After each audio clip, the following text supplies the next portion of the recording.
So what do I mean by falling off the bandwagon? Now, most people I work with, they struggle at some stage within their fitness journey.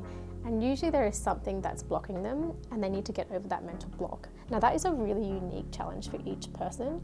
And the reason why it's important at the start of any fitness journey is to understand people's roadblocks is because those roadblocks are things that have probably stopped them in the past and we need to try and overcome them going forward. Now, as a mum, the typical roadblock is that you're too tired.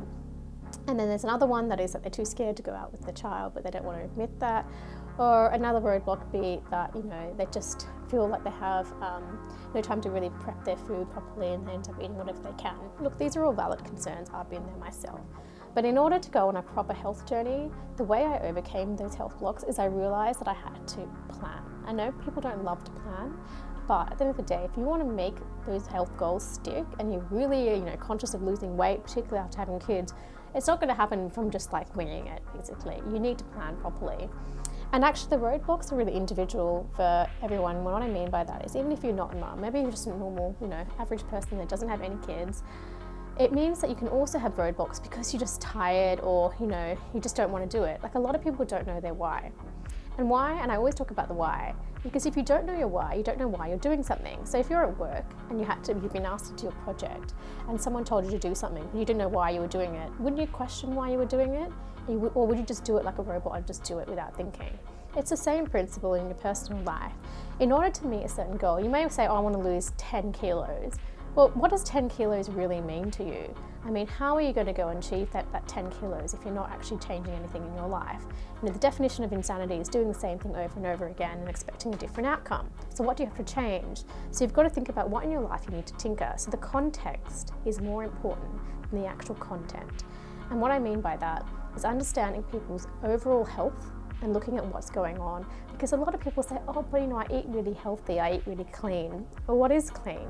And one person's poison is another person's pleasure. So, for me, I personally have histamine issues. There are certain foods that are actually healthy and clean, such as eggs, avocados, salmon, smoked salmon. Those foods and sauerkraut are all clean foods or healthy foods. But for me, they create a histamine response, and I can only limit one of those foods per meal in each of my daily intake. So that's a very unique thing to me. Someone might be having loads of different carbs and loads of different foods like that because they're vegetarian and think, oh, well, they're eating healthily. But actually their protein intake is so poor that actually the whole diet is consistently predominantly of carbs. Now carbs aren't bad for you, but if you're someone who's got low protein intake and your macros are based on predominantly carbs, you're using those carbs for energy. You're not using your body fat. So you actually need to think about how you can tinker and add more protein in your diet, as well as looking at underlying health issues. A lot of the women that I work with who are vegetarians, actually typically with mums as well, who have weight issues, have insulin health issues as well. And insulin resistance is when your body isn't able to break down insulin properly. When you hear the term insulin sensitivity, that's a good thing. Insulin sensitivity is when your body is able to metabolize insulin properly, and someone who's eating a chocolate bar who has insulin sensitivity is able to break down that chocolate and use that that sugar effectively. If you've got insulin resistance issues, which is when you can't break down insulin properly, that chocolate bar might take 3 hours to digest and it can sit in your body as fat. So basically it's different for every individual, and making sure you manage your blood sugar, eating regular meals, making sure you're eating foods that are gut healing and bitter, to stimulate bile, are all part of this journey.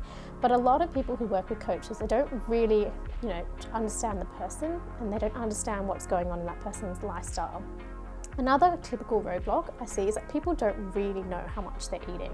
So they might think that they're eating really healthily, but their portion size is ridiculous. And that's why I really believe in tracking. You don't have to track for the whole time, for the whole year, or however long your fitness journey is.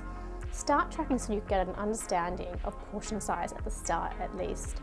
Because I know as a parent and as a mom, it's really hard to make time to do tracking and things like that, but at the start it's really important because then you can understand what your portion sizes really are. Like, a cup of rice cooked and a cup of rice, not cooked, are very different. And if you don't really understand your portion sizes, you may be overeating without even realizing it. So actually for me, my plate will be predominantly focused on protein, and then I'll have carbs on the side and vegetables and bitter vegetables. You'll always have rocket in my food to stimulate bile. But the point is, if I look at pictures and people send me pictures, even if they're not physically tracking and they're sending me pictures, I can instantly see what is going right and wrong in that picture. So I think that the whole point of, health coaching and also working with someone is that they'll put you on a journey of making sure that you're educated and you're empowered and you're doing the right things by you, rather than just following some generic one-size-fits-all approach. So that's the sort of way I always think about working with women. Taking a holistic approach, top-down health is super important.